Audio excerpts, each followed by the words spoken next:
உறுதியா நடக்கும். பொன்முடி கைது செய்யப்படுவார் இந்த விஷயத்துல. நீங்க எப்படி பார்த்தாலும் தப்பிக்கிறது ரொம்ப ரொம்ப கஷ்டம். அது ஒரே ஒரு வழி இருக்குது. என்ன? கதவு சாத்திட்டு காலில் வந்துருது. யாரு காலில்? இன்னும் கொஞ்சம் நெருக்க 2-3 பேர் இப்போ உள்ள போறதா இருக்கிறாங்க. சில கைதிகள் நடக்கும் திமுகவில். சரி, அமைச்சர்களா? மூத்த அமைச்சர் நியாயமா தான் நடக்கும்.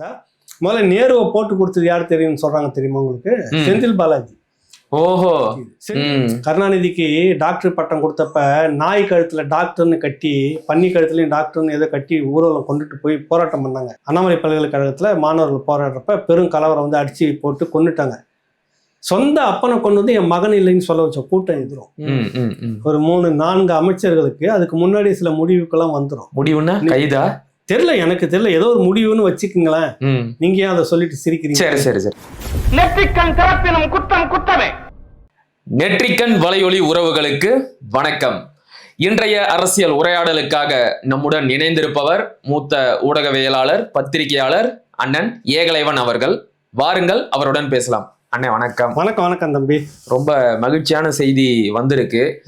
நேத்து ஒரே நாள்ல மட்டும் திமுகவிற்கு எதிராக 4 தீர்ப்புகள் வெளியாகி இருக்கு. இன்னைக்கு ஐயா துரைமுருகனுக்கு கூடுதலா இன்னொரு தீர்ப்பும் வந்திருக்கு. எல்லாத்தையும் பார்த்துருப்பீங்க. முதல்ல என்ன நினைக்கிறீங்க?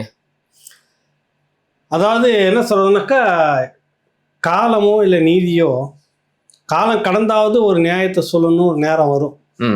அந்த நேரம் நெருங்கிடுச்சு அப்படின்னு தோணுது. கெடுகாலம் சூழ்ந்துடுச்சு இந்த பக்கம் இவங்களுக்கு அப்படின்னு தோணுது. துரைமுருகன்ல இருந்து வருவோம். துரைமுருகன் தொடக்கத்துல எப்படி இருந்தார் அப்படின்னு நம்ம பேசுவோம். சரி. அவரே சொல்றாரு, தன்னை படிக்க வைத்ததே எம்ஜிஆர் தான், எனக்கு எல்லாமும் செய்தது எம்ஜிஆர் தான். ஒரு இடத்துல சொல்லுவாங்க, நான் சாதாரணமாக ஒரு கிராமத்துல இருந்து வந்து படிக்கவே கஷ்டப்பட்டுக்கிட்டு இருந்த ஒருத்தர். எதுக்காக சொல்றாருன்னா, எம்ஜிஆர் பிரிந்து போன போது நீங்க ஏன் அவரோட போகல அப்படின்றப்ப, எம்ஜிஆர் என்னை வந்து எல்லாம் படிக்க வச்சு என்னை வாழ வச்சுதான் அவர் தான். இன்ன வரைக்கும் அந்த மரியாதை இருக்குது.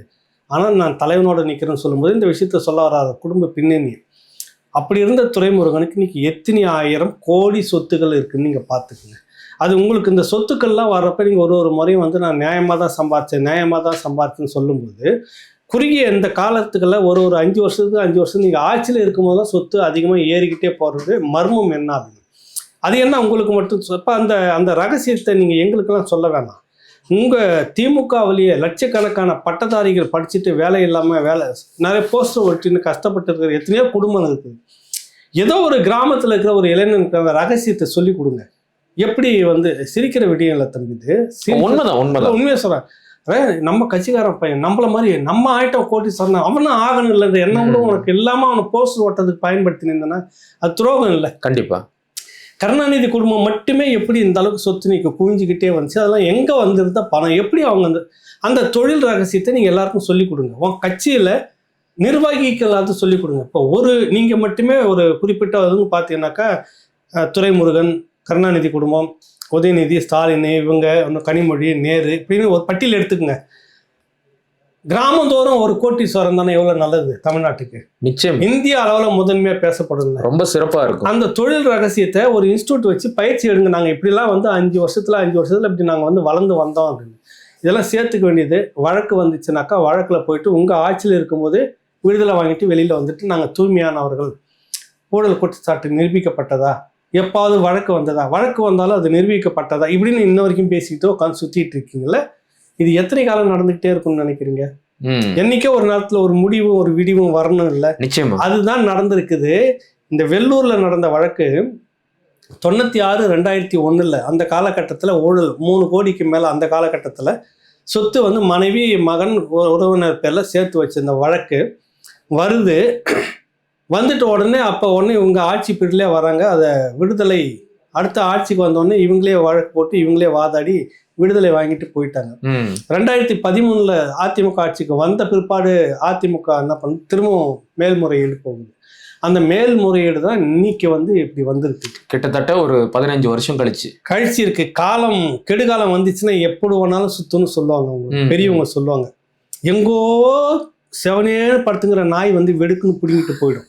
கண்டிப்பா அதான் கெடுகாலம் சொல்றது. அந்த நாய் பல முறை நம்ம கடந்து போயிருந்திருக்கோம், அது செவனேன்னு இருந்திருக்கோம். அன்னைக்கு பார்த்து நம்மளை வந்து வெடுக்குன்னு பிடுங்கி கடிச்சிட்டு கெடுகாலம் வருது இல்லை, அதுதான் இப்போ வந்துருக்குது. இன்னைக்கு ஒரு வழக்கு அதே மாதிரி ஆமா. 1.5 கோடி அவர்த விட்டுருங்க. அது மாதிரி பொன்முடி இது பாருங்க, இந்த வாய்க்கொழுப்பு மக்கள்கிட்ட பேசி ஓசியில் போறீங்க, சும்மாவா போறீங்க, காசு வாங்கிட்டு தானே போட்டீங்க, இன்னும் விதமா பேசி சேர்த்து அடியெல்லாம் வாங்கி கெடுகாலன்னு வந்தோடனே வாயில சனி வந்து அவரு இவ்வளவு நாட்களா துடுக்குத்தனமா திமிருத்தனமா பேசுனதுக்கெல்லாம் அந்த வாயே வினைய தேடி கொடுத்துருக்கு. நீ எதை ஆயுதமாக எடுக்கிறாயோ அதுவே உனக்கு ஆயுதமா வரும். புரியுதுல்ல? கத்தி எடுத்தவன் கத்தியால சாவான், நாக்கை எடுத்தவன் நாக்காலேயே சாவான். வந்துருச்சு அவங்களுக்கு. நீ எந்த மக்களை எந்த நாக்கை வச்சுக்கிட்டு எவ்வளோ அநாகரிகமாகவும் எவ்வளோ அகங்காரமாகவும் பேசிக்கிட்டே வந்தியோ காலம் பார்க்குது உங்களுக்கு. காலமோ கடவுளோ ஏதோ ஒன்று இல்லை, உங்கள் பெரியாரே கூட வச்சுக்க பார்த்துட்டே இருக்கிறாரு. இந்த நாக்கு தானே எல்லாரையும் பேசிகிட்டே இருக்கு. இந்த நாக்கை வச்சு அவனுக்கு ஒரு முடிவு கட்டுன்னு சொல்லிட்டு அன்றைக்கி சனி ஏறி உட்காருது. உட்காந்து இதில் என்ன வேடிக்கைன்னா, அவர் முதல்ல பேசிட்டாரு. பேசி 7 நாளுக்கு கழிச்சு பிறகுதான் இது வெளியில் வருது. ஏன் வருது? அவங்க வெளியிட்டவங்க கொஞ்சம் தாமதமா தான் வெளியிட்டாங்க. யார் வெளியிட்டாங்க? அது தந்தை பெரியார் திராவிடர் கழகம். ஏன் அவங்க வெளியிடணும்? இல்ல, எனக்கு அந்த விவரம் சரியா தெரியும். என்னன்னா, விழுப்புரம் பகுதி மன்னர் குடும்பம் பொன்முடி கடந்த தேர்தலில் அங்க இருந்து வேட்பாளர் இருக்காங்கல்ல ரவிக்குமார், ஆமா, அவருக்கு இவருக்கு ஒரு மனஸ்தாபம், கொடுத்த பணத்தை முழுசும் செலவு பண்ணல, எப்படி ஜெயிச்சுட்டாருன்றதுல ஒரு கடுப்புல இருந்ததாக சொல்லப்படுது. உறுதியாக தெரியாது, கவனிச்சுக்குங்க. அந்த இதில் மனசில் வச்சுக்கிட்டே இருந்தப்ப இந்த வீடியோ அவர் கண்ணில் பட்ட உடனே டக்குன்னு அதை எடுத்து உடனே கனிமொழிக்கு கொடுக்குறதா சொல்கிறாங்க. அந்த அம்மா முதல் கண்டன அறிக்கை திமுகவுக்குள்ளாரியே பொன்முடி பேசுனதுக்காக முதல் கண்டன அறிக்கை யாருக்கிட்ட இருந்து வந்துச்சு தெரியுமா? கனிமொழி கிட்ட இருந்து. எப்படி வருது? இவர் சொன்னார்னா அந்த அம்மா கேட்பாங்க. ஓ, என்னன்னா இங்கே இப்போ ஸ்டாலின் குடும்பமா அந்த அம்மா குடும்பமான்னு பார்க்குறப்ப கனிமொழிக்கு ஆதரவாக சில பத்திரிகையாளர்கள், சில நாடாளுமன்றம், சில சட்டமன்றம் ஒரு குழு இருந்துக்கிட்டு இருக்குது. அந்த லாவி வேலை செஞ்சுக்கிட்டே இருக்குது. அதனால அவர் சொன்னாங்க கேட்பாங்கன்னா அந்த அம்மா அறிக்கை கொடுத்துச்சு. அறிக்கை கொடுத்த உடனே எங்கேருந்து வீடியோ வருது? முதல்ல கண்டன அறிக்கை கனிமொழி கிட்ட இருந்து வந்துச்சு. முதல் வீடியோ அவங்க சார்பான ஆட்கள் இருக்காங்கல்ல, பத்த வச்சது. நீங்களும் நானுமா பண்ணோம்? இல்ல, நாம யாருமே பண்ணல. கரெக்டா? கண்டிப்பா. எங்கிருந்து வருது?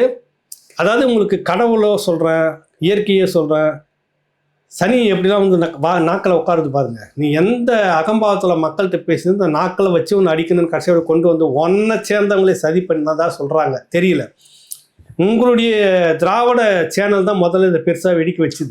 உண்மை. அது எல்லாம் கலைஞர் ஸ்டாலின்கிட்ட போனோன்னு பெரிய தலைவலி ஆகிப்போச்சு. இப்போ அதில் என்ன ஆயிடுச்சு? நீதிபதி எடுக்கிறாரு, வழக்கு போடுங்கன்னு சொல்றாரு. ஆமா. பிறகு டிஜிபியை கூப்பிட்றாரு, ஒரு ரெஸ்பான்சிபிளும் இல்லை. தலைமை நீதிபதி சூமோட்டாவை எடுத்துன்னு இந்த வழக்கை விசாரிச்சு சொல்லணும். இது மதம் சம்பந்தப்பட்டது, வெறுப்பு அரசியல், மத வெறுப்பு எல்லாமே இதுக்குள்ள மத சின்னங்களை விபச்சார சேவையோட ஒப்பிட்டு புண்படுத்தி இருக்கிறாரு. விபச்சார சேவையோட அது வேற வார்த்தையை போட்டு சொல்லி இந்த மாதிரி ஒப்பிட்டு பேசியது புண்படுமா படாதா? கண்டிப்பா படும். இப்ப நீ ஓட்டு கேட்டு போறப்ப 90% நாங்கள் இந்துக்கள்னு சொல்லிட்டு இருந்தில்ல, அந்த 90% இப்ப என்ன சொல்லுவாங்க? நிச்சயமா இப்ப நீங்க உங்க குடும்பத்துல இருக்கிறவங்களாம் கொண்டுட்டு வாங்க, அவங்க முதல்ல நாமமா பட்டையான்னு பொன்முடியை வச்சுக்கிட்டு நீங்க சொல்லிட்டு எங்க கிட்ட ஓட்டு கேளுங்கன்னு சொல்லுவாங்களா மாட்டாங்க? கண்டிப்பா சொல்லுவாங்கல்ல. அங்க சேத்தவாரி அடிச்ச மாதிரி வேற ஏதாவது எடுத்து அடிப்பாங்களா? இல்லையா? கண்டிப்பா அடிவாங்க. நடக்குமா இல்லையா? அப்ப பொன்முடி இப்ப சீட்ல இருக்கணுமா வேணாமான்னு முடிவு எடுக்க வேண்டியது யாரு? ஸ்டாலின். இப்ப கழுத்து நெருக்கியாச்சே, நிச்சயமா கார்னர்ல கொண்டு வந்து நிறுத்திட்டாங்களா? ஒண்ணு நீ ஏதாவது சொல்லி இந்த பக்கம் வரணும், இல்ல கீழே விழணும். இப்ப உங்களுடைய நிலைமை அதான் நிக்கி. ஓகே. இப்ப நீதிபதி ஆனந்த் வெங்கடேஷ் தெளிவா சொல்லிட்டாரு, நான் வழக்கு போடுங்கன்னு சொல்லியும் இதுவரைக்கும் போடல, நீங்க நீதிமன்ற அவமதிப்பை சந்திப்பீங்கன்னு நான் எச்சரிக்கை கொடுத்தோம், நீங்க அதை மதிக்கல, அதனால நானே முன் வழக்கு பதியேறேன் அப்படின்னு சொல்லிட்டாரு. விசாரணையையும் உயர் நீதிமன்ற தலைமை நீதிபதிக்கு மாத்திட்டாரு. இப்ப இந்த வழக்கின் முடிவு என்ன ஆகும்? அவர் கைது செய்யப்படுவாரா? அதுக்கு வாய்ப்பு இருக்கா? இல்ல, இப்ப இதே வார்த்தையே நீங்களே, சட்டம் எல்லாருக்கும் ஒண்ணுதானே? நிச்சயமா. மந்திரிக்கு ஒரு சட்டம், மகிழனுக்கும் எனக்கும் ஒரு சட்டம், அப்படிலாம் எதுவும் இல்ல, எதுவும் கிடையாது. இல்ல, சட்டம் எல்லாருக்கும் ஒண்ணுதானே? நிச்சயமா. என்ன ஒண்ணு அதுக்குள்ள பூந்து அப்படின்னு எழுதி கொஞ்சம் தப்பிக்கலாம். அதிகார மட்டத்துல இருக்கிறதுனால கொஞ்ச நாளைக்கு தப்பிக்கலாம். மற்றபடி என்னைக்கா இருந்தாலும் அதை கழுத்து பிடிச்சி இருக்கிறது இருக்கும். நீ மதத்தை பேசுனது, மதத்தின் பேர்ல நீ விபச்சாரிகளை அதை சமன் செய்து பேசுனது மிகப்பெரிய ஒரு தவறு. இதுக்கு பதில் சொல்ல வேண்டிய பொறுப்பு இருக்குதா இல்லையா? முதல்ல சொல்லு. நிச்சயமா இருக்கு. அது வழக்கு வரும்போது நீங்களும் நானும் பேசியிருந்தா இந்நேரம் இந்த மாதிரிலாம் நடந்திருக்காது. முதல்ல உள்ள கொண்டு உட்கார வச்சு நேரம் ரிமாண்ட் பண்ணி நம்ம 4-5 நாள் 10 நாள் ஆயிட்டு இருக்கும். கண்டிப்பா. கரெக்டா? கண்டிப்பா. அதே தான் அவருக்கு நடக்கும், உறுதியாக நடக்கும். பொன்முடி கைது செய்யப்படுவார் இந்த விஷயத்துல. அப்போ அமைச்சராக இருக்கிறவருக்கு சில விஷயங்கள்லாம் என்ன இருக்குதுன்னு பார்ப்பாங்க. நீ ராஜினாமா கைது பண்ணிட்டு உள்ள போடுவாங்க. அப்பதானே செந்தில் பாலாஜி ராஜினாமா பண்ணாரு. ஆமா, ஏற்கனவே உனக்கு வந்துட்டு தண்டனை வந்து கிடைச்சிருச்சு, சுப்ரீம் கோர்ட்ல போய் ஸ்டே வாங்கிட்டு வந்திருக்கிற. வந்த பிறகு இந்த வழக்குல திரும்ப உனக்கு 2வது முறை இதுல வந்திருக்கு கண்டம். இதுல நீ தப்பு இல்லைன்னு தெரியாது. அதெல்லாம் சொல்றதுக்கு எதுக்கு சொல்ல வரேன்னாக்கா, நெருக்கடி மேல நெருக்கடி ஸ்டாலின் அவர்களுக்கு. இதை மடம் மாத்துறதுக்கு இப்போ இந்த பாகிஸ்தான் இதுல அந்த பாகிஸ்தான் தீவிரவாதிகள் காஷ்மீர்ல அந்த பெஹல்காம்ல நடத்தின அந்த ஒரு விஷயத்த அந்த ஊடகத்தை வச்சு பேசி மடம் மாத்திக்கிட்டு இருக்கிறாங்க. ஒரு நாள் இன்னும் போகும், அது தாங்கன்னு வச்சுக்கோங்க. பிறகு இதை பத்தி பேசணும் ஊடகங்கள். இவ்வளவு விஷயம் நடந்திருக்குது. செந்தில் பாலாஜியை உச்சநீதிமன்றம் கேட்குது. ஆமா, உயர்நீதிமன்றம்ல மந்திரி பதவியா இல்ல ஜாமீனா, ரெண்டுல ஏன்னா முடிவு பண்ணிக்கோ. இதெல்லாம் சேர்ந்து அவருக்கு ஒரு பெரிய நெருக்கடி. ஆனா இது எவ்வளவு பெரிய பிரச்சனை, இது எதையுமே பேசாம விவாதிக்கவே இல்லை. டாஸ்மாக் விஷயத்துல ஊழல்ல நீ வந்து எங்க ஊழியர்களை நீங்கள் வதை செய்கிறீர்கள், பெண் அதிகாரியை வந்து விசாரிக்கல, இப்படிலாம் காரணம் சொல்லி, எனவே இந்த இதை வந்து சுத்தமா ரத்து பண்ணணும்.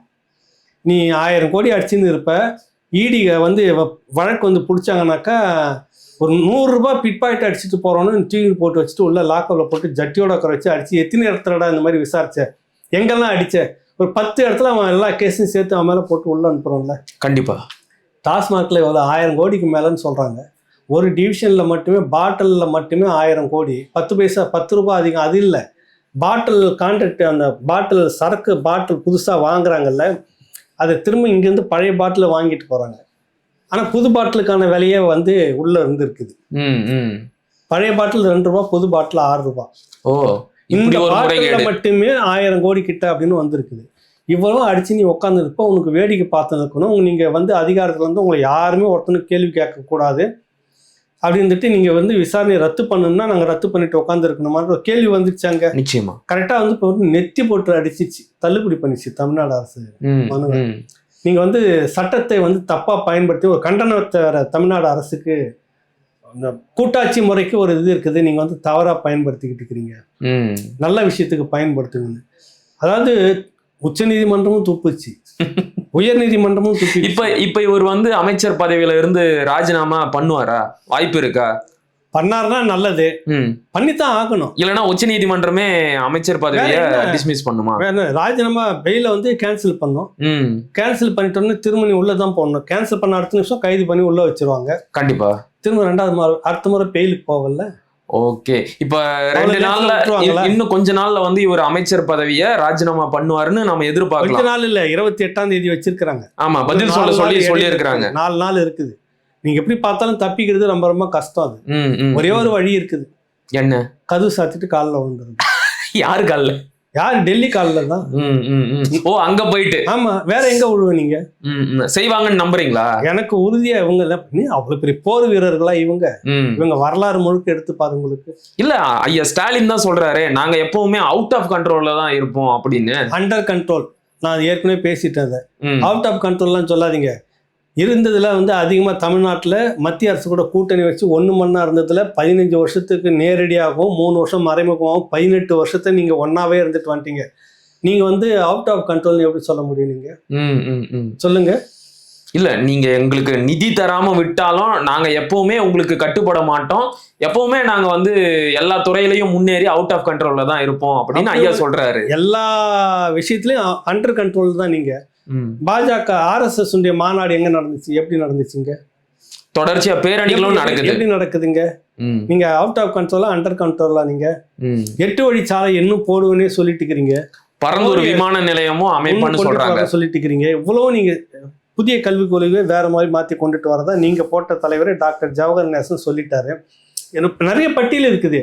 மத்திய அரசு கொண்டு வரது எல்லாத்தையுமே எடுத்து செய்யணும்னு நீங்க தான் துடிச்சுக்கிட்டு இருக்கீங்க. உங்க மந்திரி சவால் விடுறாரு, ஏவா வேலு. அப்புறம் இதெல்லாம் அண்டர் கண்ட்ரோலா அவுட் ஆஃப் கண்ட்ரோலா? அண்டர் கண்ட்ரோல் தான்.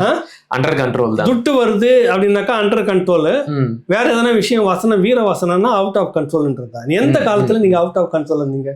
நேருவையும் இந்திரா காந்தியும் காங்கிரஸையும் மண்ணோட புதைக்கிறதுன்னு சொன்னது உங்க அப்பா சொன்னாரா இல்லையா? அதுக்காக தான் இந்த கருணாநிதி உயிரோட வாழ்ந்துட்டு இருக்கிறான்னு சொல்லிட்டு அப்புறம் நேருவின் மகளே வருக நிலையான ஆட்சியை தருக. நிலையான ஆட்சி தராங்க தரல, உனக்கு என்ன கவலை வந்தது, இனி ஏன் கூட்டணி வச்ச? அதுக்கு பிற்பாடு இப்போ ஒரு முறை காங்கிரஸுக்கு நீங்களும் சண்டை மோதிக்கிட்டு, இந்த பக்கம் இளங்கோவன் சொன்னார் அழுக்கு முட்டைன்னு பல முறை பேசிட்டு, இந்த பக்கம் நீங்கள் படாசு வெடிச்சு கொண்டாடி கூடா நட்பு கேடா முடியும், எங்களுக்கு துரோகம் பண்ணிச்சு, இனப்படுகொலையில் பங்கெடுத்துச்சு காங்கிரஸ் எல்லாம் சொல்லி விட்டு இப்போ திரும்ப கொண்டா கூட்டிட்டு இருக்கிறீங்களே. அவுட் ஆஃப் கண்ட்ரோலா அண்டர் கண்ட்ரோலா? அண்டர் கண்ட்ரோல் தான். காலங்காலமாக பாஜகவா இருந்தாலும் காங்கிரஸ் இருந்தாலும் அண்டர் கண்ட்ரோல் பழக்கப்பட்டது தான் இவங்க. இவங்க ஒரு காலமும் அவுட் ஆஃப் கண்ட்ரோல்னு இருந்தது. வசனம் யாரையும் தப்பா எழுதி கொடுத்துட்டு இருந்துருக்காங்க. புரியுதில்ல உங்களுக்கு? ஸ்கிரிப்ட்ல எழுதி வந்துட்டு எழுதி கொடுத்துருக்காங்க. அவரு சீமான் வந்து பேசும்போது சொன்னார், நேற்று பேசும்போது விஜய்க்கு போய் மாலை போட்டார். விஜய் வந்து அம்பேத்கருக்கு மாலை போட்டார். போனார், காரை விட்டு இறங்கினார், அப்படியே நடந்து போயிட்டு செருப்பு விட்டு நடந்து போனார், மாலையை போட்டு பூவெல்லாம் வச்சுட்டு கும்பலில் அப்படியே வராது. என்னன்னு கேட்டால் அது ஸ்கிரிப்டில் இல்லை அப்படின்னு சொல்கிற மாதிரி இவங்க இந்த ஸ்கிரிப்டில் எழுதி கொடுத்த ஆட்கள் இருக்கிறாங்க. அவங்க அதுக்குன்னு ஒரு டீம் எழுதி கொடுக்குறாங்களா, அவங்க எழுதி கொடுத்துக்கிட்டு அவர் அப்படியே படிப்பார். வரலாறு திரும்பி பார்த்தா நீங்க அண்டர்ல இருந்தீங்களா அவுட்ல இருந்தீங்களான்னு தெரியுங்க. எப்பயுமே பாரதிய ஜனதா கட்சியோ இல்லை மத்தியில் இருக்கக்கூடிய காங்கிரஸ் கட்சியோ கீழே ஒரு அடிமை போலதான் நீங்க இருந்திருக்கீங்க. சும்மா தேர்தல் நெருங்குதுன்னு இந்த வீர வசனம் இன்னும் கொஞ்சம் நெருக்க 2-3 பேர் இப்போ உள்ள போறதா இருக்கிறாங்க. சில கைதிகள் நடக்கும் திமுகவில். சரி, மூத்த அமைச்சர்களா? மூத்த அமைச்சர் நியாயமா தான் நடக்கும். நடந்த உடனே பாரு நடக்கிறது. அது பிற்பாடு வந்து கதவு சாத்திட்டு காலில் ஓட போறோமா இல்ல என்ன நடக்க போகுதுன்றது பின்னாடி இல்ல. ஏற்கனவே ஐயா நேரு அதே வேலையா செஞ்சாரு. இங்க அவருடைய நிறுவனங்கள் வீடுகள்ல அமலாக்கத்துறை சோதனை நடைபெற்ற போது நேரடியா போயிட்டு அம்மையார் நிர்மலா சீதாராமனை சந்திச்சுட்டு வந்தாரு. அதெல்லாம் நாங்க எதுக்கு சந்திச்சு தெரியுமா? மக்கள் நலன் கருதி சந்திக்கிறோம் தம்பி. நீங்க என்ன கோரிக்கையை முன் வச்சாருன்னு இன்னைக்கு வரைக்கும் யாருக்கும் தெரியல. அதான் எப்படி நீங்க மட்டும் திடீர்னு பொன்முடி போறாரு, டெல்லியில போய் பார்த்துட்டு வர்றாரு, மக்கள் நலனுக்காக சந்திப்பு. துரைமுருகன் திடீர்னு வீட்டில் ரெய்டு, அடுத்த நாள் டெல்லிக்கு போறாரு, உடனே வந்தார். என்னன்னு கேட்டால் இப்போதான் வந்துட்டு மக்கள் நலன் சந்திப்பு. நேருக்கு நடக்குது, உடனே அங்கே போறாரு ரெய்டுக்கு. நம்ம அடுத்த நிமிஷம் வந்தாக்கா மக்கள் சம்பந்தமான கோரிக்கை. அங்கேருந்து என்ன மாதிரி நடந்தால் தான் உங்களுக்கு மக்கள் மேலே ஞாபகம் வருமா? மற்ற நேரம் நோட்டு மேலே ஞாபகம் வருதா உங்களுக்கு? அடிச்சு குவிக்குன்னு ஞாபகம் வருதா? முதல்ல நேருவை போட்டு கொடுத்தது யார் தெரியும்னு சொல்றாங்க தெரியுமா உங்களுக்கு? செந்தில் பாலாஜி. ஓஹோ. செந்தில் பாலாஜியினுடைய எவ்வளோ விஷயங்கள் வெளியில வந்து போட்டு எழுதிட்டு இருந்தது சவுக்கு சங்கர் சகோதரர். அவருக்கு அந்த இந்த இன்புட்லாம் எடுத்து கொடுத்தது எல்லாமே சப்போர்ட் பண்ணிட்டு இருந்தது நேருவோட தம்பி ராமச்சந்திரனும். 2 பேரும் நெல்மண்டி ஆஃபீஸரை சந்திச்சிட்டாங்க, படம்லாம் வந்தது. இந்த பின்னணியில தான் கைது செய்யப்படுறாரு, உள்ள போனாரு, திரும்ப வெளியில வந்து டெல்லிக்கு போயிட்டு வந்தார்ல. ஆமா, அப்பவே டீலிங் முடிஞ்சிருச்சு. என்ன பழி தீர்த்தவனும் நான் பழி தீர்க்காம விட மாட்டேன்ற மாதிரி எல்லாத்தையும் போட்டு கொடுத்துட்டு வந்ததா சொல்றாங்க. அதானே நடக்குது ஏட்டிக்கு போட்டி. அப்ப ஓ சரி, எப்படி நடந்தாலும் நீங்க திடீர்னு டெல்லிக்கு போறீங்க, அப்புறம் வரீங்க, நல்லா அண்டர் கண்ட்ரோல்ல தானே இருக்கிறீங்க. உங்களுக்கு என்ன பிரச்சனை? அப்ப வெளி தோற்றத்துக்கு தான் இந்த எதிர்ப்பு எல்லாம். மற்றபடி எந்த காலத்துல நீங்க எதிர்பார்ந்தீங்கன்னு சொல்லுங்கன்ற.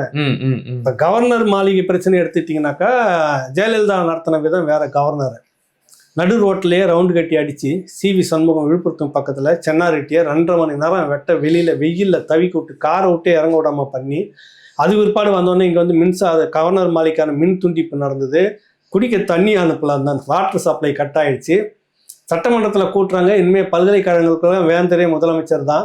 ஓ, அந்த அம்மாவே அதை கொண்டு வந்துட்டாங்களா? அப்பவே கொண்டு வந்துட்டாங்க. 94 நடக்குது இதெல்லாம். இவங்க இன்னைக்கு போய் நாங்கள் கோர்ட்ல வாங்கிட்டு வந்தோம், இதை வாங்கிட்டு வந்தோன்னு. பல்கலைக்கழகங்களுக்கு துணை வேந்தரே வந்து இனிமேல் முதலமைச்சர், துணைவேந்தர் வந்து உயர்கல்வித்துறை அமைச்சர். தனியாருக்கு இருக்கிறதெல்லாம் வந்து பார்த்தீங்கன்னாக்கா அந்தந்த பல்கலைக்கழக துணைவேந்தர்கள் அவங்க தனியார் அந்த நிறுவனத்தை சார்ந்தவங்க இருப்பாங்க. மசோதா நிறைவேற்றினாங்க, உண்டு இல்லைன்னு ஆக்கினாங்க. உங்களை மாதிரி போயிட்டு கவர்னர் மாளிகை 100 அடி தூரத்தில் நின்று கருப்பு கொடி காமிச்சிட்டு, அது கூட நீங்கள் நேரடியாக பண்ணதே கிடையாது.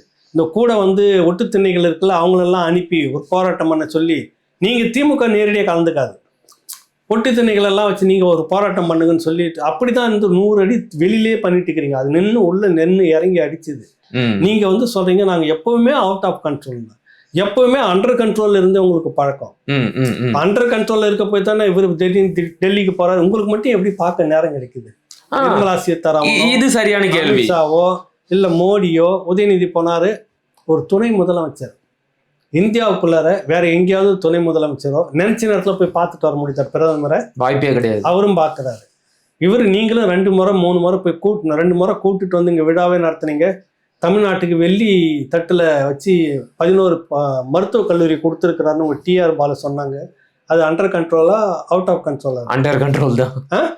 என்ன நீங்க எப்ப சாமி நீங்க எதிர்த்திருக்கீங்க? இப்ப எலெக்ஷன் நெருங்கிச்சு, இதை சொல்லி இந்துத்துவான்னு கொஞ்சம் பழைய மாதிரி உள்ள நுழைஞ்சிரும் தோழர் அப்படின்னு சொல்றதுக்காக வேண்டி, மக்களை ஏமாற்றி ஓட்டு வாங்குறதுக்காக வேண்டி, இந்த சிறுபான்மையினர் ஓட்டை கலைக்காம அப்படியே வச்சுக்கணுன்றதுக்காக வேண்டி இப்படி இந்த ஒரு வசனம் பேசுறீங்க.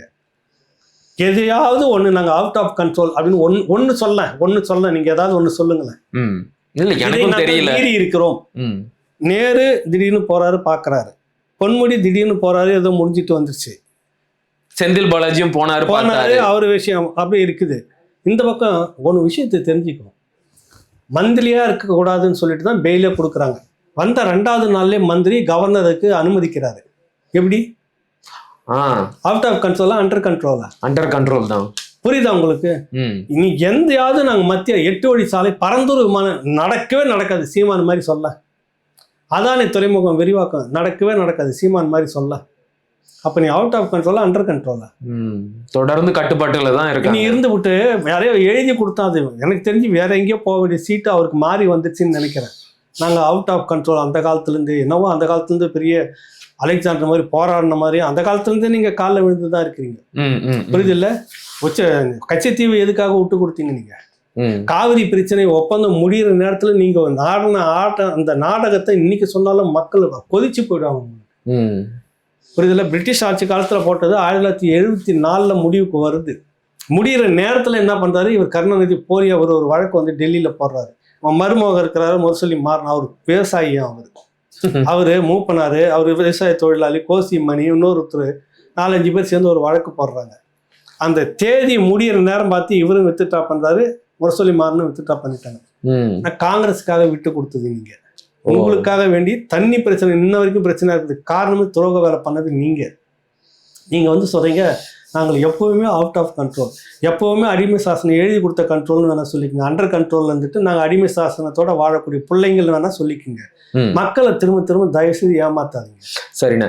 முக்கியமான 3 அமைச்சர்களுக்கு எதிரான தீர்ப்பு, அரசாங்கத்தோட ஒரு முக்கியமான நிறுவனத்திற்கு எதிரான தீர்ப்பு. இது எவ்வளவு பெரிய விஷயம். ஆனா தமிழ்நாட்டுல இருக்கிற எந்த ஒரு முக்கியமான செய்தி ஊடகங்களும் இதுவரைக்கும் இத பேசு பொருளாவும் மாத்தல, விவாத பொருளாவும் மாத்தல. எத்தனை காலத்துக்கு இதை அப்படியே மூடி வச்சிருக்க முடியும்னு நினைக்கிறாங்க?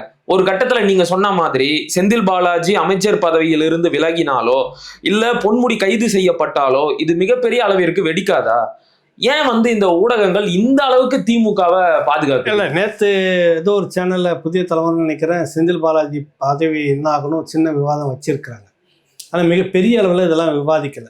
அதுக்கு என்ன காரணம்னா, வழக்கம் போல ஒரு சந்தர்ப்பம் கிடைச்சுன்னா அதை எடுத்துட்டு பெருசா ஊதி பெருசு மடை மாத்திட்டு போயிருதுல திராவிட ஊடகங்கள் எப்பவுமே இருக்கும். இந்த பெகல்காம்ல நடந்த தீவிரவாத தாக்குதல் இப்போ ஒரு பெரிய இதுவா போயிடுச்சு அவங்களுக்கு. அதுதான் முதன்மை செய்திகளா கொண்டு வந்து இதெல்லாம் பின்னுக்கு கொண்டுட்டு போயிட்டாங்க. ஆனா இவங்களுக்கு தேவைப்படுது அப்படின்னு முடிவு எடுத்திருந்தாங்கன்னா இதுதான் முதன்மை செய்தியா, எதிர்கட்சியாக இருந்திருந்தாங்கன்னா அதை விட்டுட்டு இதுதான் பெரிய அளவில் பூதாகாரமா வச்சிருப்பாங்க. அது தமிழ்நாட்டு ஊடகங்களை பத்தி இங்க இருக்கக்கூடிய எல்லாருக்குமே கிட்டத்தட்ட மக்களுக்கு இப்போ ஓரளவுக்கு தெளிஞ்சிருக்கிறாங்க. செய்தியை பார்க்கறத விட நான் சமூக வலைத்தளங்களை பார்க்கறது தான் அதிகம்னு நிறைய பேர் வெளியில சொல்லவும் ஆரம்பிச்சிருக்காங்க. எந்த ஒரு போராட்டமும் ஒன்று பார்த்தீங்கன்னா குடிநீர் குடிச்சு மருத்துவமனையில் அனுமதிச்சு அது வந்து நஞ்சு கலந்த தண்ணி தான் அப்படின்றலாம் பேச்செல்லாம் வந்த பிற்பாடு ஒரு அமைச்சர், சம்பந்தப்பட்ட அமைச்சர் அந்த பகுதியில் இருக்கக்கூடிய தன்னுடைய பகுதிக்குள்ள இருக்குதுன்ற காரணத்துக்காக நேரு சொல்றாரு குளிர்பானம் வாங்கி குடிச்சதால தான் அந்த 3 பானகம் நீர்ல வந்து ஏதோ கலப்படம் இருக்கு அப்படின்னு. அப்ப நிறைய பேர் அந்த குளிர்பானத்தை நிறைய பேர் குடிச்சிருக்காங்க, எல்லாருமே செத்துருக்கணும்ல. பானக நீர் எல்லாருமே குடிச்சிருக்காங்க. அதுல பெரிய வேடிக்கை என்ன அப்படின்னா, நீங்க சரியான விஷயத்த தொட்டு காட்டினீங்க.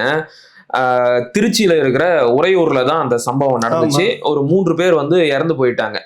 அந்த பகுதி மக்கள் என்ன சொல்றாங்க அப்படின்னா குடிநீர்ல கழிவு நீர் கலந்துருக்கு காட்டுறாங்க. ஆமா, எடுத்து காட்டுறாங்க. போய் சரி பண்ணிருக்கீங்க. ஆனா திருச்சி மாநகர மேயர் அன்பழகன் என்ன சொல்றாரு அப்படின்னா இது வந்து குடிநீரால ஏற்பட்ட மரணம் கிடையாது. 1 வாரத்துக்கு முன்னாடி, இது எவ்வளவு வேடிக்கையா இருக்கு பாருங்க, 1 வாரத்துக்கு முன்னாடி வெக்காளியம்மன் கோவில் திருவிழா நடந்துச்சு. அந்த திருவிழாவில குளிர்பானங்களும் பானகமும் நீரும் குடிச்சாங்க. அதுல ஏற்பட்ட கலப்படம் தான் இந்த மரணத்துக்கு காரணம். 1 வாரத்துக்கு முன்னாடி அந்த ஒரு கோயில்ல வேற எத்தனை பகுதியில இருந்து வாங்கி குடிச்சிருக்காங்க. நிச்சயமா அது குறிப்பிட்ட பகுதியில மட்டும் ஏன் நடக்கணும், அந்த தெருவுக்குள்ள மட்டும் ஏன் நடக்கணும்? இது ஒரு சாமானியன் கூட இவங்க வம்சாவழி எப்படி தெரியுமா உங்களுக்கு? பல்கலைக்கழகத்துல போராட்டத்துல அந்த மாணவன் இறந்து போறான்ல, சொந்த அப்பாவை கொண்டு வந்து என் மகன் இல்லைன்னு சொல்ல வச்ச கோஷ்டி இது. கருணாநிதிக்கு டாக்டர் பட்டம் கொடுத்தப்ப நாய் கழுத்துல டாக்டர்னு கட்டி, பன்னி கழுத்துலையும் டாக்டர்னு ஏதோ கட்டி ஊர்வலம் கொண்டுட்டு போய் போராட்டம் பண்ணாங்க. அண்ணாமலை பல்கலைக்கழகத்துல மாணவர்கள் போராடுறப்ப பெரும் கலவரம் வந்து அடிச்சு போட்டு கொண்டுட்டாங்க. சொந்த அப்பனை கொண்டு வந்து என் மகன் இல்லைன்னு சொல்ல வச்ச கூட்டம் இது. இது நீ சொல்லுங்க, கள்ளச்சாராயத்துல செத்தான் வந்து இல்ல அது வேற என்ன காரணம்னு சொல்லிட்டு அலசி ஆராய்லாம் பேசிட்டு கொஞ்ச நாள் உருட்டிட்டு இருந்தீங்க, ஞாபகம் இருக்கு? ஆமா, ஆரம்பத்துல வேற ஏதோ காரணம்னு சொன்னாங்க. அதை நம்பி அன்றைக்கு அந்த கள்ளச்சாராயத்துல இறந்து போனவன், சாவுக்கு போனவங்க கள்ளச்சாராயம் குடிச்சு மேல ஒரு 66 பேர் செத்து போயிட்டாங்க. புரியுதுல? நீங்க தொடக்கத்திலே இதை ஒத்துக்கிட்டு நடவடிக்கை எடுத்ததுனால அந்த சாராய சாவு அதிகமாக இருக்காது. எப்படிப்பட்ட நீங்கெல்லாம் வந்து இந்த மண்ணுக்கு கிடைச்ச மிகப்பெரிய ஒரு பாவம். அதுலயும் இந்த திருச்சி சம்பவத்தை பொறுத்த வரைக்கும் வெளிப்படையா ஒரு தவறு எல்லார் கண்ணுக்கும் படுற மாதிரியே இருந்துச்சு. சம்பவம் நடந்தது 10வது வார்டுல, ஆனா அன்பழகன் சோதிச்சது 4வது வார்டுல. இது செய்திகள்ல தெளிவா வந்திருக்கு. ஒருத்தர் கூட இதை பத்தி விவாதிக்காம அமைதியா கடந்து போய் எப்படி விவாதிப்போம்? அதுதான் சொல்ல வரேன். இன்னைக்கு இருக்கக்கூடிய மக்கள் சமூக வலைத்தளங்களை பார்க்க ஆரம்பிச்சுட்டாங்க. ஊடகம் பிரதான செய்திகள் வந்து புறம்பான செய்திகளை சொல்லிட்டு இருக்குது. ஒரு அமைச்சர் பேசுறாரு, இந்த வார்த்தையை பதில் வந்து இல்ல காரணம் பானகம் குடிச்சது. இது எவ்வளவு பெரிய யோக்கியமற்ற செயல் தெரியுமா? அவ்வளவு பாதுகாப்பான அந்த இடத்துல இருக்கிற மக்கள்லாம் நினைப்பாங்க, இவங்கெல்லாம் ஒரு மந்திரி, இவங்கெல்லாம் ஒரு கலெக்டர், இவங்கெல்லாம் அப்படி ஒரு விஷயம் கண்ணுக்கு தெரிஞ்ச ஒரு நீதியை ஒரு அநீதியை வந்து இப்படி மூடி மறைக்கிறாங்க. எத்தனை விஷயத்தை நீங்க மறைச்சு ஐயா அவ்வளவு பாதுகாப்பான குடி தண்ணீர் அப்படின்னா ஐயா நேருவும் திருச்சி மாநகர மேயர் அன்பழகனும் குடிச்சு காட்டி இருக்கலாமே. இல்ல, அது எந்த காலத்துலயும் அவங்க செய்ய மாட்டாங்க தம்பி. எப்பவுமே வந்து உண்மை இருக்கும்போது பொய்யை சொல்லி மடமாத்திட்டு போறது தொடக்கத்துல இருந்தே அவங்களுக்கு வரலாது. அது எதோ புதுசா இன்னைக்கு தான் நடந்துச்சு, நீங்களாம் கோவப்பட வேணாம். நீங்க புரியுதில்லை? இப்போ வந்து சொல்றாங்க சுற்றுச்சூழல் இருக்கக்கூடிய சுந்தரராஜன் ஒருத்தர் போட்டதை நான் களஞ்சியத்தினுடைய முகநூல் பகுதியில் பார்த்தேன். அவர் சொல்றாரு, அதிமுகவும் பாஜகவும் இணைந்து விடக்கூடாது, அப்படி இணைஞ்சிட்டாங்கனாக்கா ஸ்டெர்லைட் துப்பாக்கி சூடு மீண்டும் நடக்கும், 12 பேர் சாவாங்கன்னு சொல்லியிருந்தாங்க. இங்க வந்து கள்ளக்குறிச்சியில் செத்தப்ப அந்த சாவு கணக்குல உங்களுக்கு வரலையா? திமுக அரசு மீண்டும் வரக்கூடாது, வந்துச்சுன்னா இந்த மாதிரி விஷ சாராயத்துல செத்துக்கிட்டு இருப்பாங்க, மதுராந்தகத்துல செத்தாங்க, கள்ளக்குறிச்சியில செத்தாங்க அப்படின்னு பேசியிருக்கணுமா இல்லையா? நிச்சயமா நிச்சயமா. சரி, அந்த ஸ்டெர்லைட் விஷயத்துல சொல்லி நாங்கள் வந்தால் நீதி விசாரணை நடத்தி தண்டனை கொடுப்பாங்க யாரா இருந்தாலும் சொன்னது யாரு? ஸ்டாலின். திமுக ஸ்டாலின். அதிகாரத்துல உட்காந்துட்டு இருக்கிறது யாரு? ஐயா ஸ்டாலின் தான். இல்ல தம்பி, சரி அவரா இருந்தா நேரடியாக நடவடிக்கை நேரம் எடுத்திருப்பாரு. ஸ்டெர்லைட் தமிழ்நாட்டோட முதலமைச்சர் ஐயா ஸ்டாலின் இல்லவே இல்லை, அவர் கிடையாது. அவர் பேர்ல யாரையும் உட்காந்துட்டு இருக்கிறாங்கண்ணா. நான் இப்பவும் சொல்றேன், யாரோ அவர் உண்மையான ஸ்டாலினை கடத்தி வச்சுட்டு அவர் பேர்ல ஒரு போலி ஒரு பொம்மை ஸ்டாலின் மாதிரி ஒரு ஏஐ மாதிரி உருவாக்கி வச்சிருக்கிறாங்க. அந்த ஸ்டாலின் வந்தா என்ன பண்ணுவாரு, இந்த அருணா கமிஷன் போட்டு 27 அதிகாரிகள் மேல குற்றவாளிகள் நடவடிக்கை எடுக்கணும்னு சொல்லி அறிக்கை கொடுத்தது இல்லை, அவங்க எல்லாருக்கும் ப்ரொமோஷன் கொடுத்துருக்கிறாரு இந்த ஸ்டாலின். ஆமா, இது கொடுத்தது யாரு? திமுக அரசு, முதலமைச்சர். கேட்டிருக்கணுமா இல்லையா அந்த சுந்தரராஜன்? நிச்சயமா சுந்தரராஜன் கேட்டிருக்கணும். இன்னும் பல போராளிகளும் வாயை திறந்து பேசி, போராளிகள்லாம் இன்னைக்கு எங்கேயோ போயிட்டாங்க தம்பி, அம்பலப்பட்டு போயிட்டாங்க மக்கள் கிட்ட. அந்த போராளிகளுடைய கதை இருக்குது, நிறைய கதை. ஒரு நாளைக்கு நம்ம உட்காந்து 2 பேரும் பேசுவோம் நம்ம. இப்ப இதெல்லாம் இவங்களுக்கு, அதாவது இவங்களுக்கு தேவைன்னா ஒரு விஷயத்தை எடுத்துட்டு பேசுறது, இவங்களுக்கு தேவையில்லைனாக்கா அப்படியே கமுக்கமா மூடிட்டு உட்காந்துட்டு அங்க பாரு அங்க பாரு இங்க பாருன்னு சொல்லிட்டு மடமாத்தி ஓடிக்கிட்டே இருக்குது. இதுக்கெல்லாம் சேர்ந்த மாதிரி தான் காலம் வந்து உங்களுக்கு ஒரு பதிலை கொண்டு வந்து இங்கெல்லாம் சொன்னா எடுபடாது, உச்ச நீதிமன்றமே துப்பணும், உயர் நீதிமன்றமே துப்பணும்னு இப்ப 2 நாளா துப்பிட்டு இருக்குது. புரியுது இல்லை உங்களுக்கு? புரியுது. நீ எவ்வளவு அலட்சியப்படுத்தினாலும், எவ்வளவு மடமாத்தினாலும், எவ்வளவு பொய்யை சொல்லி பித்தலாட்டம் பண்ணிட்டு போனாலும், எவ்வளவு அநீதிகளை நீங்க தாண்டி மேல போட்டு மறைச்சிட்டு போனாலும் கடைசியாக நீதிமன்றம் இப்போ துப்பி உங்களை துப்பிட்டு 2 நாளா அது வெளியில வரல. ஆனா சமூக வலைங்களை கொண்டு போய் சேர்த்துருச்சு இல்ல? நிச்சயமா. உங்களுடைய பிரதான செய்திகளோட 100 மடங்கு கொண்டு போய் சேர்த்துருச்சு இல்ல? கண்டிப்பா. இப்போ அந்த பொன்முடி மேல இவ்வளவு அசிங்கமான ஒரு விஷயத்துக்கு நடவடிக்கை ஏன் எடுக்கலன்னா, இப்போ கவர்மெண்டா இது, போலீஸா இது? ஒரு பாமரன் இந்த மாதிரி பேசியிருந்தாலும் நேரம் ஒரு இந்துத்துவ ஒரு ஆர்எஸ்எஸ் காரன் பேசியிருந்தா நேரம் விட்டுட்டு வேடிக்கை பார்த்துருப்பியா? இல்ல ஒரு தமிழ் தேசிய தளத்துல யாராவது இந்த மாதிரி வாய் தவறி விட்டு பேசியிருந்தாங்கன்னா நேரம் தூக்கி வச்சுட்டு கண்ணை கட்டிக்கிட்டு அடிக்கிறவங்க யாரும் தெரியாம நைட்டெல்லாம் அடிச்சு கொண்டு கோர்ட்ல நிறுத்திருப்பீங்களா இல்லையா? நிச்சயமா. கை உடஞ்சிருச்சு, கால் உடஞ்சிருச்சுன்னு சொல்லி இருந்திருப்பாங்க இல்லையா? இப்போ அதே தானே பொன்முடிக்கு நடந்திருக்கணும். அமைச்சர் பதவியை கூட பறிக்கலையே, ஒண்ணுமே ஒரு வழக்கு பதிவு பண்ணல தம்பி. பதவியை பறிக்கிறது இருக்கட்டும், அப்புறம் அதுக்குதான் இதுக்கெல்லாம் பலன் எங்க இருக்குன்னா, நீ ஓட்டு கேட்க போகும்போது உங்களுடைய குடும்ப பெண்களை வச்சுக்கிட்டு நீங்க நாமமா பட்டியான்னு கேட்கும். ஆனா என்ன சொல்றாங்க அப்படின்னா, வரப்போற தேர்தல்ல பொன்முடிக்கும் செந்தில் பாலாஜிக்கும் ஒருவேளை சீட்டு கொடுக்காம கூட போகலாம் அப்படின்னு சொல்றாங்க. அது வாய்ப்பு இல்ல, இருக்கா? எனக்கு தெரிஞ்சு அவ்வளவுலாம் நீங்க ஏன் போய் யோசிக்கணும். அதுக்கு முன்னாடியே சில விஷயங்கள்லாம் முடிவுக்கு வந்துடும். ஒரு 3-4 அமைச்சர்களுக்கு அதுக்கு முன்னாடியே சில முடிவுக்கெல்லாம் வந்துடும். முடிவுன்னா கைதா தெரியல, எனக்கு தெரியல. ஏதோ ஒரு முடிவுன்னு வச்சுக்கோங்களேன். நீங்க ஏன் அதை சொல்லிட்டு சிரிக்கிறீங்க? சரி சரி சரி இல்ல கேக்குறேன். ஏதோ ஒரு முடிவு, ஒரு ஐயம் நேயர்களும் தெரிஞ்சுக்கணும். அதையும் தாண்டி அவர் சீட்டு கொடுத்தாருன்னா அது மண்ணுதான்ன்றது ஸ்டாலினுக்கும் தெரியும். பொன்முடிக்கு கொடுத்து நீங்க போய் ஓட்டு கேட்கறப்ப அசிங்கப்பட மாட்டீங்க? நிச்சயமா மக்கள் எல்லாரும் கேள்வி கேட்பாங்களா கூடிக்கிட்டு? ஸ்டாலின் போறாரு, பொன்முடிக்கு எந்த மூஞ்சி வச்சுட்டு நீ வந்து பட்டையா நாமமா அப்ப சொல்லுங்க கேட்பாங்களா இல்லையா? சொல்லு. துரைமுருகனுக்கு அது நடக்குமா இல்லையா? நிச்சயமா. நேருவுக்கு நடக்குமா இல்லையா? அதனால அவரும் யோசிப்பாரு. அதனால அந்த அளவுக்குலாம் நீங்க போகாதீங்க. அதுக்கு முன்னாடி அதெல்லாம் நடந்தாலும் நடக்கும்ன்ற புரியுதுல்ல? அவங்களுடைய வாரிசுகளை கொண்டு வந்துட்டல அரசியலுக்கு. அதனால போதுங்க, மேல வழக்கெல்லாம் இருக்குது, சிக்கலா இருக்கும் கட்சிக்குன்னு பேசி முடிச்சு ஒதுக்கு உட்காருப்பாங்க. நீ ரொம்ப கேட்கலன்னா கைது பண்ணிட்டு கொண்டுட்டு போங்கப்பான்னு சொல்லி விட்டுருவாரு. புரியுதுல்ல? புரியுது. இந்த பக்கம் ஒரு வீடியோ போட்டு எங்களை யாரும் அசைச்சிக்க முடியாது, நீங்க துரைமுருகன் மேல கை வச்சா நடக்கிறதே வேறன்னு பேருக்கு ஒரு அறிக்கை போட்டு செந்தில் பாலாஜிக்கு அப்படித்தானே பண்ணாரு. கண்டிப்பா போட்டாரு. என்ன நடந்துச்சு? ஏன்னா அவர் நம்பணும் செந்தில் பாலாஜி. அதுக்காக ஒரு வீடியோ போட்டு 1 வருஷத்துக்கு மேல இருந்தாருல்ல. ஆமா. என்ன நீங்க பண்ணிட்டீங்க? அந்த மாதிரிதான் இங்கேயும் நடக்கும். காத்துன்னு இருப்போம். சரிண்ணா, பல்வேறு தகவலை ரொம்ப விரிவா பகிர்ந்துகிட்டீங்க. மிக்க மகிழ்ச்சி. நன்றி, வணக்கம்.